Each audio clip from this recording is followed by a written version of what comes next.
эрхийнх нь хугацаа дуусах төхөж байгаа ерөнхийлөгч хүрэлцэх улсын хурлын гишүүдийн бүрэн эрхтэй холбоотой асуудлыг хөндөж эхэллээ. За энэ дэш тэрээр улсын хурлын гишүүдийг хугацаанаас өмнө эргүүлэн татах эрх зүйн орчныг илүү наривчлах хуулийн төслийг улсын хурлд өргөн мэдүүллээ.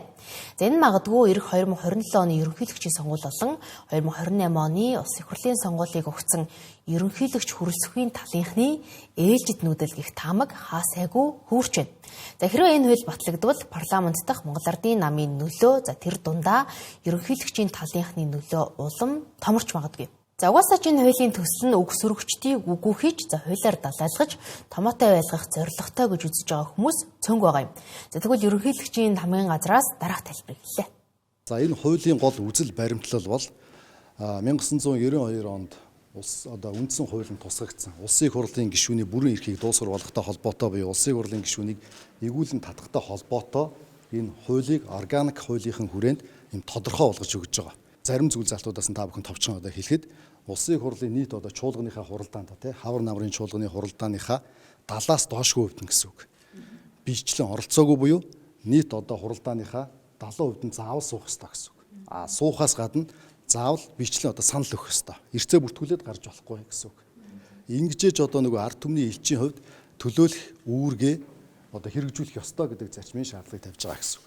Ингээ хуралдааныхаа 70% нь суугаагүй бас саналаа өгөөгүй гишүүн бол эргүүлэн татагдах үндэслэл бий болно гэсэн. Энэ эргүүлэн татах үндэслийг хэн тавих вэ гэхээр иргэд сонгогчдын зүгээс өргөдөл гомдлыг улсын хурлын ёс зүйн дэд хороонд гаргана гэсэн.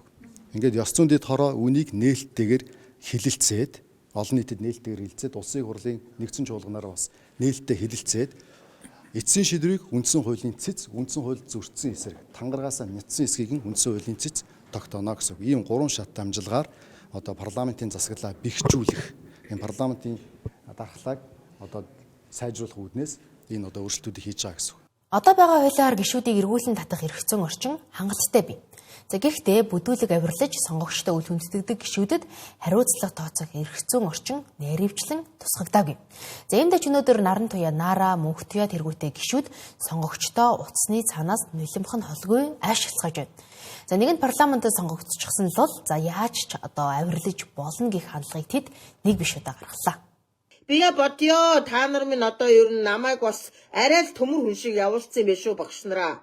Гэхдээ олон хуцаатай гэж хэлээ. Би бүр хоёр нүдэрээ харах нүтэл би бүр хамтдаа бид нар вино уусан шүү дээ. Ямар вэ? Ерөнхийлөгчтэйгээ вино ууж явлаа шүү дээ.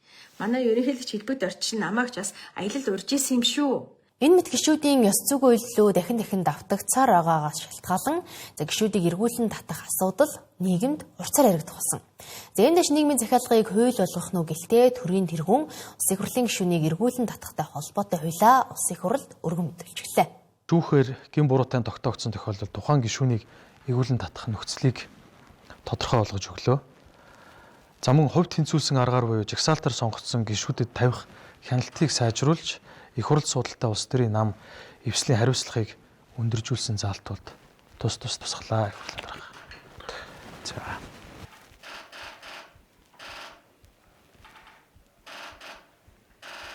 За нам бус яаж бүх ард түмнийг төлөөлөх үүрэгтэй ерөнхийлөгч парламентын засаглал руу чиглэсэн хууль өргөн барих сургаар сүүлийн хэдэн өдөр цахим орчинд хилэлцүүлэг өрнөж баггүй шимжилт агууллаа. За тэгвэл ерөнхийлөгчийн намын газрын зүгээс дараах тайлбарыг өглөө. Монгол улсын ерөнхийлөгч эргүүлэн татах гэдэг байгаа юм биш, ерөнхийлөгч ёс зүйн хэмжээг нь тогтоох гэдэг байгаа юм биш, хариуцлагын тогтолцоог нь тодорхой болгож өгч байгаа. Улсын хурал ёс зүйн тэр дүрмээ тодорхой болгоно гэсэн үг. Зөвхөн цалингийн 20%-аар торгоод байдаг энэ зүйл заалт улсын хурлын гишүүн ямар хариуцлага хүлээх юм бэ гэдэг улсын хурал өөрөөр тодорхой болгоод явна гэсэн үг тийм. Тэгээ үүнийг дагаад мэдээж үндсэн хуулийн цэцэг хэрэг хянан шийдвэрлэх, эрүүгийн эргийг хянан шийдвэрлэх тухай хуулиуд гэдэг нэмэлт өөрчлөлтүүд орно.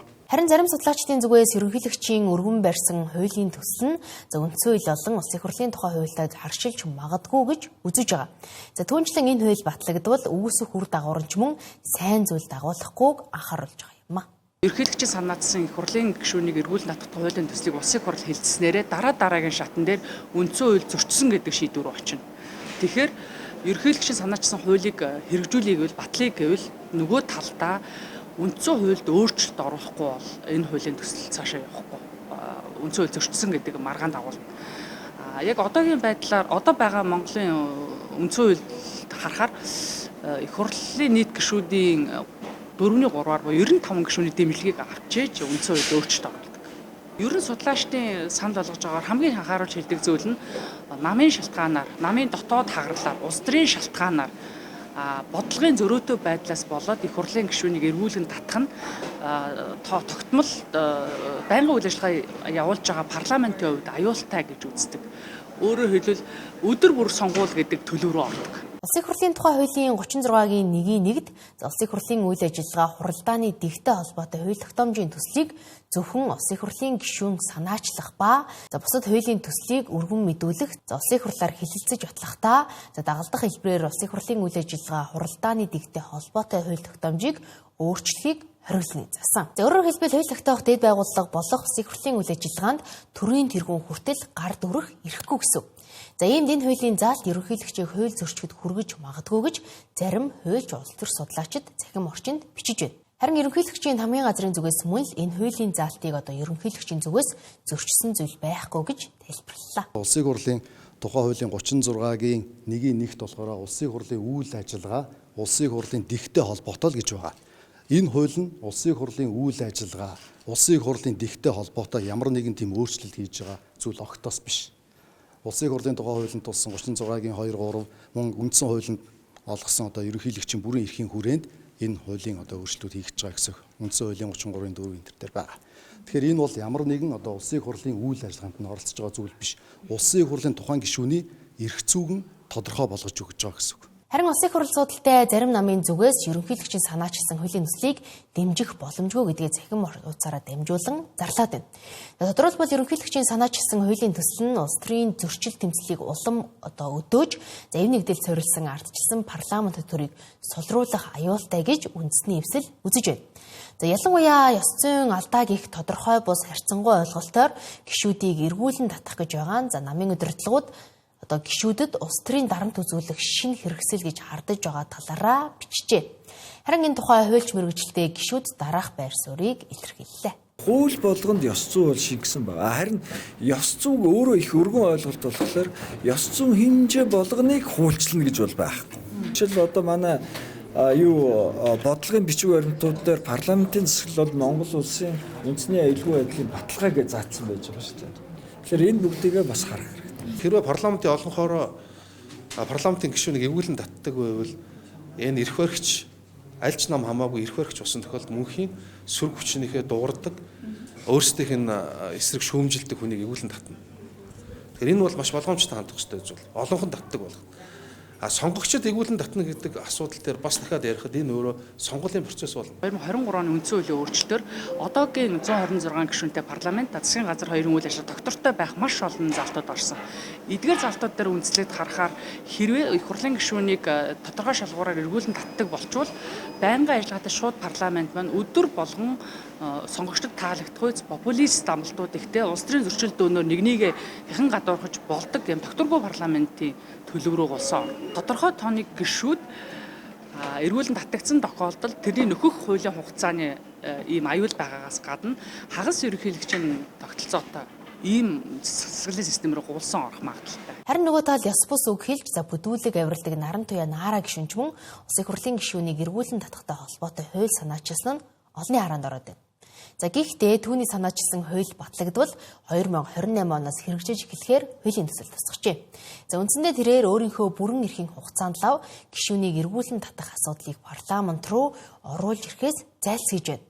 Учир нь ёстой зөрчил гаргасан түүнийг эргүүлэн татахыг олон нийт цахим орчинд ихээр шаардаж байгаа юм. Энд тэрээр өөрөө энэ хуулийнхаа бай болж магадгүй гэсэн үг юм. Нөгөө тэгүр наран туяа наара гишүүнтэй таарамжгүй харилцаатай иргэний зэрэг ногоо намаас улсын хурал сонгогдсон Батбаатар гишүүнч мөн улсын хурлын гишүүнийг эргүүлэн татах хууль санаачилжээ. Харин түүний санаачилсан хуулийн төсөлд нам нь жагсаалтын гишүүдтэй хариуцлага тооцож эргүүлэн татах тухай тусгасан байгаа юм а.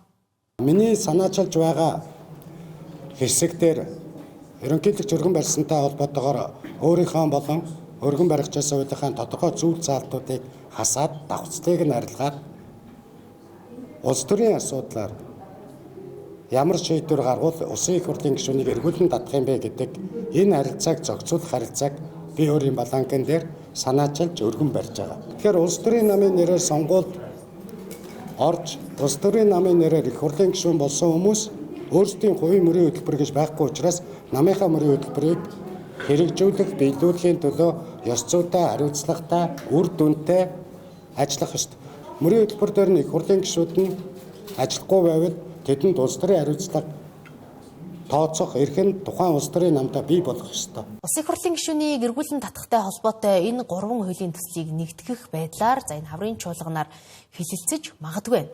Энд эцсийн байдлаар хуулийн төсөл ямар хувь зүйл залттай орж ирэхийг өөрийн нүдээр харж танилцах хүртлээр гишүүд дэмжих, эсвэл дэмжихгүй гэдгээ хэлэх боломжгүй гэж бүрэн хэлсээр байна. Энд эх 7 хоногт улсын хурлын хаврын чуулган нээх үед улсын хурл ерөнхийлөгчийн санаачилсан энэ хуулийн төслийг яаралтай гормоор хэлэлцэх хэсэг цаашлбал хэлэлцгийг нь дэмжих хэсгийг харах үлдлээ. Харин одоо ерөнхийлөгчийн сонгуулийг өгсөн улс төр хэрхэн өрнөж байгааг харцгаая. Монгол улсын 7 дахь ерөнхийлөгч болохоор зоригшуулсан улс төрчид 2026 гарвуу үгүй юу амбицаа ил тодорхой илэрхийлээд гисэн. Хамгийн түрүүнд улсын хурлын гишүүн Алтан уяг ерөнхийлөгчид нэр дэвших сунганд одоо оролцсон гэдгээ өөрийн цахим хуудасаараа дамжуулан мэдгдсэн. Монгол улсын 27 дахь ерөнхий сайд ардчилсан намын 5 дахь даргаар ажиллаж байсан тэрээр парламентод хэд хэдэн удаа сонгогдсон туршлагатай улс төрчин. Гэтэл Монгол Ардын намынхан шударгаар өрсөлдөх биш, муу аргаар үзэж байна гэж ардчилсан намынхан бухимдцааж байна. Хөгжлийн банкны гих тодтолтой хэргийн шүүх хуралд оролцох үеэрэж Алтан уяг гишүүний талаараа ирсэн байдаг. Хэрэг чи улс төр хэрэг байхгүй.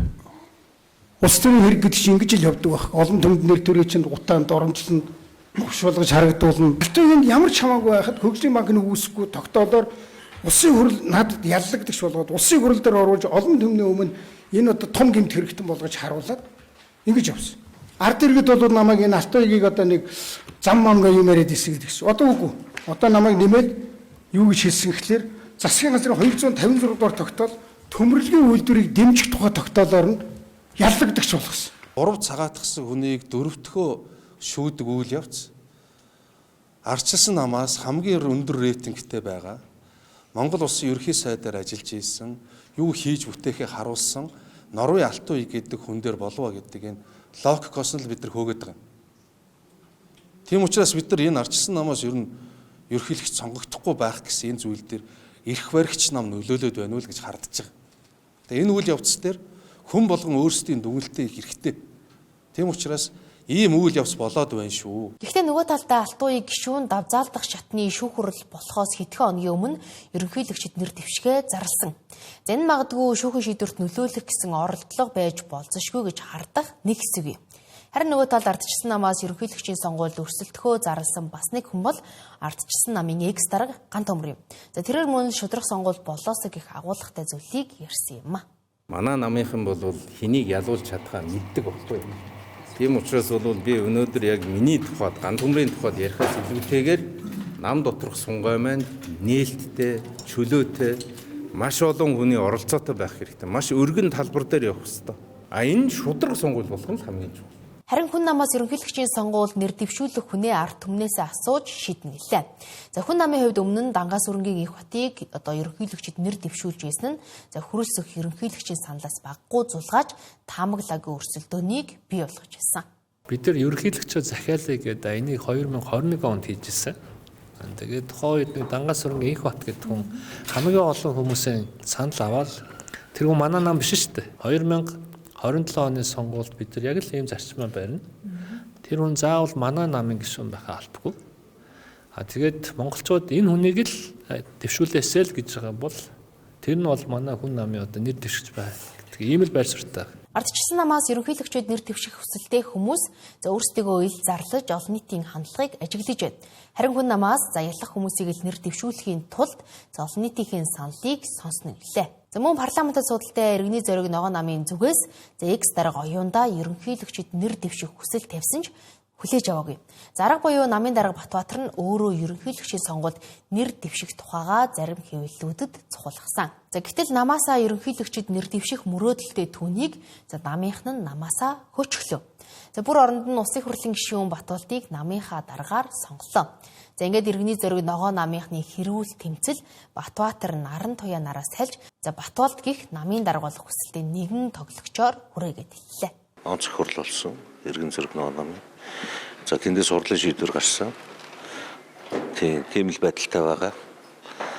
Манай нам бол одоо 4 удаа дөрвөө буцаалагчаад байна. Дээж өгөх бүртгэж авсангүй. Тэгэхээр энэ хариуцлагыг ч гэсэн бас ярих хэрэгтэй. Одоо дээж өгөхөөс нэг удаагийн боломж л олгосон байгаа. Энэгээр одоо нам дөрмөө бүртгүүлж чадахгүй бол тийм ээ. Одоо нам төтгөлзүүлэх улс төрийн үйл ажиллагаа явуулахгүй байх. Цаашлаа тэгээд татан бох хэмжээнд хүрчээд байгаа. Нам ажиллах боломжгүй болсон гэдэг зүйлийг хэлээд байгаа. Улсын дээд шүүхийн 10 дугаар тогтоол 2 дугаар сард алавжиж алавцснаас хойш 3 сарын 2-ны өдөр буюу цагаан сарын дараа гэсэн үг дээд шүүхээс иргэний зориг ногоо нам энэхүү тогтоолыг хүлээж авч гардаж авсан. Гардаж авснаас хойш 60 хоногийн дотор иргэний зориг ногоо нам дээд шүүхийн улс төрийн намын дөрмийн өөрчлөлтийг шинжилсэн найруулгыг бүртгэхээс татгалзсан 3 үндслийг засаж тодруулж зохих шатны хурлын шийдвэрээрээ гаргаж дээд шүүхэд бүртгүүлснээр намын дүрм эцэслэн бүртгэгднэ гэж үзэж байгаа. Тийм айхтар захиалга аваад юм уу тийм ээ. Ингээд яваад байгаа зүйл бол байхгүй. Тий. Энэ бол нам тэр байхгүй болчих гээд шүү дээ. Та нар ойлгож байна л энийг. Нам нь өөрөө байхгүй болчих гээд байна. Тэгэхээр хин нэг нь одоо танаа гэр орон одоо эсвэл юу гэдгийг те ямар нэгэн санаа зовх зүйл гарвал одоо үгээ хэлэх ёстой шүү дээ. За одоо яг л ийм л юм болж байгаа. Онцгой хурлаас намын даргыг хууль гэдэг зүйл ярьж байгаа этгээдүүдэд хандаж хэлэхэд аль ч улс төрийн нам зөвхөн иргэний зориг ногоо нам биш. Энэ намуудын дүрмэнд намын гишүүдийг гишүүнээс өөрийн хүсэлтээр л биш бол чөлөөлөх асуудлыг тухайн намуудын дөрмийн ороо, ёс зүйн ороо, хяналтын ороо гэсэн ямар нэг нэршлүүдтэй байгаа. Тэр хяналтын байгууллагууд нь шийдвэрлэдэг. Тийм болохоор иргэний зориг ногоо намаас хэн нэгэн этгээд миний бие бусад дэд дарга нар орон нутгийн намын дундчдны намын байгууллагын дарга нар хинэн ч дураараа хэнийг ч намын гишүүнчлэлээс хасах хэрэг байхгүй. Манай нам одоо дөрмөнгөө болчиход байгаа. Тийм дээд шүүхээр бүртгүүлж чадаагүй байгаа. Нэгдүгээрт. Хоёрдугаар хуучин дөрмөөрөө явна гэвэл одоо бид нар улс төрийн намын тухай хуулийг зөрчөөд байна. Улс төрийн намын тухай хууль 2026 оны 1 сарын 1-ээс эхлээд мөрдөгдөж байгаа шүү дээ. Тэгэхээр бүртгүүлээгүй дүрмээр одоо тэр дүрмийг мөрдөж явна гэвэл бид нар хууль зөрчнө л гэсэн. Тэгэхээр одоохондоо бол манайх ямар ч дүрмгүй л байгаа гэсэн. За тэд юу ч гэж өөрсдийнхөө тайлбарлаж талцлааж за хуулийн өмнө хүчин өгсөн. За угаасаа ч Батбаатар Батбол нарын эхийг нь улсын дэд шүүх намын даргаар бүртгэхээ шийднэ. За энд тэдний улс төржүүлж тамга тэмдгийн хэрүүл газар авахгүй лавтай. За гэхдээ тэдний хинэн намын даргаар одоо хүлээн зөвшөөрөгдөх вэ гэдгийг эцсийн эцэстээ хамаг эрх мэдлийг төвлөрүүлж байгаа эрх баригчдад шийтгэн лавтай. За энэхүү хаврын чуулган нээхээс өмнө улс төрийн тогоо халж эхлэв байна.